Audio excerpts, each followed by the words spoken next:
Special मुल्तानी फक्की बनाने के लिए आपको जिन अशिया की ज़रूरत है उनमें से नंबर 1 आमचूर पाउडर 100 ग्राम आपने लेना है, सौंफ 100 ग्राम आपने लेनी है, अनारदाना 100 ग्राम आपने लेना है, ज़ीरा 100 ग्राम आपने लेना है, अजवाइन 100 ग्राम आपने लेनी है।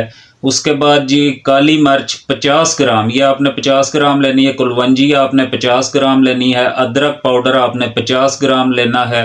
काला नमक आपने 50 ग्राम लेना है। ये उन अफराद के लिए है जिन्हें ब्लड प्रेशर का हाई का कोई मसला ना हो। ब्लड प्रेशर जिनको हाई होता हो जिन अफराद का, तो वो काला नमक बीच में ऐड ना करें। बाकी वो तमाम चीज़ें के साथ वो अपना फक्की को तैयार करके तो उसका इस्तेमाल कर सकते हैं, लेकिन वो काला नमक बिल्कुल हरगिज़ बीच में ऐड मत करें। तो जी चीज़ें जो मैंने आपको मिकदार के मुताबिक बताई हैं उसी मिकदार में आपने लेनी है। वो लेकर आपने उन्हें अच्छी तरह उनकी सफाई